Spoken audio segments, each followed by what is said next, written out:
Okay, I think we'll get started. So if you're coming from the GNL project, I encourage you to look at the introductory video to this series to see if this is the right sequence for you. Otherwise, we'll get talking about some applications of torque and connecting that to equilibrium. So we've talked about equilibrium before. That's when the forces are balanced. Well, again, with this analogy in rotations, a rotational equilibrium is when the torques are balanced. So let's see that here. So let's start out directly with balance.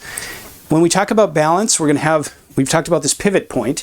The physical thing that causes that, or that gives that physical point, is called a fulcrum. And so if we have a teeter-totter sitting here on this fulcrum, and then we're going to add two weights to it, we might put the weight on one side a different distance to the fulcrum than on the other side, and based on our life's experience, we'd be able to balance that out and have it so that the teeter-totter just sits flat with two different weights at two different distances from the fulcrum. So let's look at that general situation here. So the fulcrum sits here, it causes the pivot point. We have a piece sticking out on this end with a mass and a radius. That's going to give us a weight force from the mass, and then the weight times the distance is going to be the tension in this direction, and this is going to want to rotate clockwise. This guy likewise has a weight in this direction compared to the pivot point, so we're only considering this part. It has a distance r from the pivot point to the weight, and so that's going to provide a torque now in this direction. At equilibrium, the net torque is 0, so these two torques are equal and opposite directions. So the magnitudes are equal, the directions are opposite. Okay, so let's look at let's look at the magnitude equations. This is magnitude here. So magnitude equation, these have to be equal. And so we'll have the weight, which is m1g r1 equals m2g r2. And we can rearrange this and get a relationship amongst the ratios of the radius and the masses. So this is an important relationship for these fulcrum systems. Okay, now let's look at a situation where we've got the mass and another force on the same side as the pivot point. So we're going to have a fulcrum over here, and we're going to have a stand over there, and we're going to put a mass on this plank. And for these problems, we're considering the planks to be ideal, so massless. We will talk about problems where the planks themselves have mass. Okay, so in this case,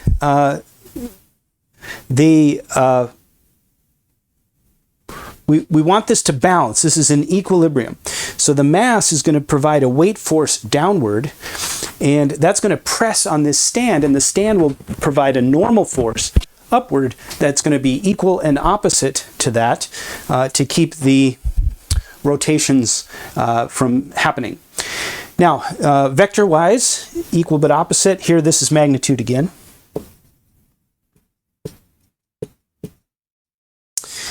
And we can then look at this equation in terms of the normal force. So can we find the magnitude of the normal force? So this is magnitude. We're again going to see this ratio of the radius, and it's the distance of the mass to the divided by the distance to the stand. So this is referred to as mechanical advantage, this ratio. We see that the normal force from the stand does not have to completely counter the weight. So imagine if we just put the weight on a stand, the normal force, or me standing on the floor, the normal force always exactly counters that weight. Well, it doesn't have to here because it has this advantage. It has a longer lever arm, and so a smaller amount of force will provide the same torque. And so the nature of the equilibrium here is based on torque, and so we can get this force advantage here. Well, how does that come up for us? Well, that's in the concept of leverage. So let's just replace the stand with us here. We're trying to lift this weight. That means we're going to have to supply enough torque that we're greater than, so if we're equal to the torque, we'll hold it in place. If we're less than, the torque from the mass will fall down. If we want to lift the weight, then we have to be greater than that. And so again, in terms of magnitude,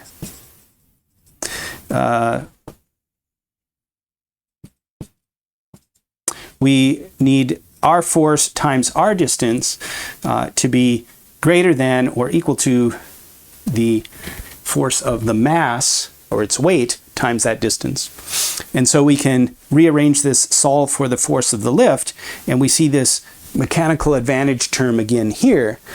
And so let's take an example of, let's say we want a 500 kilogram mass to feel like 50 kilograms. So if we're going to lift up 50 kilograms off the ground, so we're going to try to heave this up, but the object is 500 kilograms, well, there's no way we're going to be able to lift that. So what we can do is see if we can use a lever and provide leverage. So let's say we can put a pivot point that is half a meter away from this 500 kilogram mass. And we want to force, then we want to force our force to be just what it feels like to lift 50 kilograms. So I'm going to write that like this. I'm going to call that mass lift. So we want, this would be the 50. This is the feel like mass. So this would be 50 times 9.8. That's the amount of force we would need to lift that 50 kilogram mass. Well, let's use our torque equation here. So again, we get, or our force equation here, this. So we'll plug this in here. Here's our mechanical advantage. Our G's are going to cancel here. And so we can solve, now let's solve for R2. That's what we're wondering about. What kind of lever do we need? So we write, just plug our numbers in, and we get 5 meters. And that's the distance here to the pivot point, not to the mass. So we would need a lever that's 5 meters long if we put the mass at half a meter out from the pivot point. And then we could be able to lift that mass, and it would feel like we're lifting only 50 kilograms. Okay, well, what if the plank itself has mass? Well, we've talked about center of mass, and we've talked about center of mass on beams as being right in the middle. And so that's all we do. We just assume, we just reduce this beam down to as if it were a plank, an ideal plank with a mass right in the middle. So very easy to do. We might get combination problems. So that's something that we'll be able to consider, is if we have a real beam and a mass, right, then they're each going to separately contribute to torque, and you can again reduce this problem to as if it was our mass and then the mass due to the beam. So we can reduce those beams to point mass using the center of gravity or center of mass. Okay, here's something that I've found students can sometimes be confused on, is oftentimes in a problem we are not specifically said this is the fulcrum or here is the pivot point. So you might have a problem that says you and your friend are lifting this mass, and the mass is off-centered here. If here's the center, and it might say how much more or less are you lifting than your friend in this case. Well, what you need to do is break this problem into two pieces, from the perspective of A and then from the perspective of B. From A's perspective, you're lifting here, and the pivot point is your friend's hands. So you imagine, you turn this into a problem where your friend is the fulcrum and you're lifting in this condition, right? The box is closer to this. And now from B, if B is your friend here, then from B's perspective, your hands are the pivot point, or you are the pivot point, and B is lifting under these conditions. And so you can answer questions like how much force does your friend need versus how much force do you need by breaking it into two problems where you have identified the fulcrum. So the moral of the story is there isn't one single fulcrum for a particular problem sometimes. So you have to be careful with that. Okay. Now let's do a little bit harder problem. Let's do a stable ladder problem. So we can put a ladder up against the house, and we can climb up that ladder. Now, your common sense would tell you that you better not make that angle too small, and you also better not put this on icy road or something. That'll just slip out. So you want good static friction here to keep this from slipping, and that way it will be a stable ladder. It won't slide out. If this was just ice, it would slide out. So if we reduce this diagram, we have static friction keeping this point from moving this way. So that means the frictional force is in this direction. Well, it's not moving this way or this way, so its horizontal motion is still. That means there must be a counterforce that is moving in this direction, and that indeed is the component of the normal force. This is really well, right, this is the norm. Sorry, this is the normal force. So the normal force is pushing out against the wall. From a magnitude perspective, then those two are equal because we're not moving this way, we're not accelerating this way, or not accelerating that way. We're in equilibrium. Okay, well, let's put some distances on here, and a little bit confusing here, so make sure you kind of get this. This distance here, we're going to call that R2. We're not going to call this distance R1, we're going to call this distance R1. The distance from the pivot point, or the point on the floor, contact with the floor, to the center of mass here. So we're going to use a beam type problem in this case, center of mass right in the middle. And if this is of length L, then this distance here is L over 2. So the hypotenuse of this triangle is L over 2. So R1 then is going to be 1/2 of L times cosine of theta by SOHCAHTOA, and then R2 is going to be the full L times sine, because that's the full distance. We're not doing from here, we're doing the full distance. Okay, we're in equilibrium. So that means the torque from the weight of the ladder wants to push this way. The normal force wants to push this way about this pivot point. So by magnitudes, the torque of the weight equals the normal force. And so R1 times the weight, that's this bit, is equal to R2 times the normal force. That's this bit here. So we can plug in these expressions for R to get weight times 1/2 L cosine equals the normal force times L sine. Solve for the normal force. So we just rearrange and solve for the normal force. We get some cancellation here. And then we can identify this as 1 over cosine, or 1 over tangent, sorry. And so we get weight over 2 tangent. And because of this equation up here, we've also solved the static friction. What is the static friction needed? So we get the normal force and the static friction right off the bat. Okay, we have one last topic. I'm going to erase the board and put that topic up here, and that's the ability of that's the concept of stability. So if a car is tilted, or you're trying to move a dresser or something, and that's tilted, how far does it tilt before it falls over? So we'll look at tipping stability here. So I'll erase the board and we'll come back to that. Okay, let's look at tipping stability. So let's say we have this table or something, and its legs are here. Here's the floor. It's got a center of gravity probably pretty close, especially if these legs are light and this is a heavy tabletop. Center of gravity somewhere near the table. Remember, center of gravity doesn't have to be on the object itself. It's just the point that would represent this whole thing as a one-point mass. And we have two parameters here. We have t being the distance or the thickness of this object. So that's between these two legs. And then we have a height, which is from the floor to the center of gravity. So not the height of the table, but the floor to the center of gravity.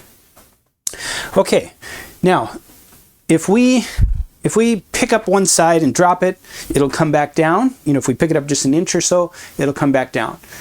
We're going to refer to that as we lift it up a little bit, it's got this angle. That angle is still in the stable regime.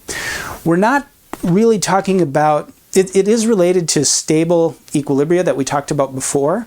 It certainly is, but we're going to get a couple of things intermixed here, so we want to be a little careful. So we're going to pick this up. It creates an angle with the floor. We'll call that angle theta. And we want to find where is that angle still stable, so that if we let go, the table will drop back down into its original position, versus if we left it really high, when will the table tip over? And so that'll separate between the stable region and the unstable region, meaning the table will tip over. Now, how we do that is we compare the position of the center of gravity with the pivot point. If the center of gravity is providing torque that will reduce this angle or counter this tip that we've done, so in this case, there's a weight force right here due to the center of gravity, that will want to rotate this way, back to the original position. Okay, about the leg that's touching the ground. The leg that's still touching the ground will be the pivot point. Now, we'll get to a point as we keep tilting this up and up and up, this center of gravity will slide over, and there'll be a precise angle here called the critical angle where the center of gravity is right above the pivot point. In principle, if we let go, it should balance on its leg, right? And we've talked about that equilibrium. That would be an unstable static equilibrium, because if we tap it a little bit this way, it'll fall this way. If we tap it a little bit this way, it will fall that way.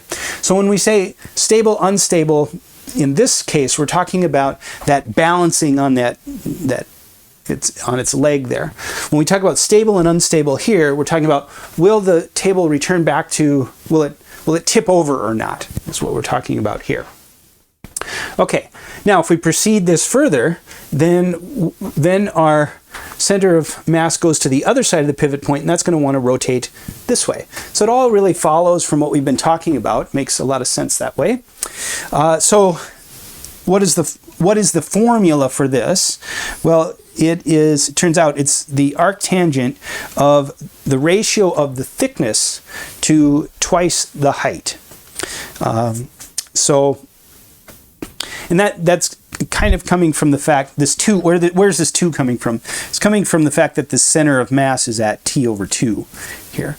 So this is for uniform, or objects where the center of mass is in the middle, right in the middle of t here. So let's kind of look at this. If t is big, right, then we get arctangent of a really big number, and so that's going to give that angle. That angle can be larger, and if t is small, then the angle can't be as big before we get an unstable situation. All right, so you'll have problems where you might have a dresser or a car or something like that. Part of the problem will be figuring out the reasonable position of the center of mass and figuring out the height and the thickness. So for example, if we had a uniform bookcase, then the center of mass would be right here. So the height, say of height L, or let's say height H, and thickness B, then in this case, well, let's not call it H, let's call it capital H, and thickness capital B. Then in terms of the stability parameters, T is going to be B, and H is going to be H/2, right? Because we would set that right here. Okay, that is tipping stability, and that concludes this unit on rotational equilibrium.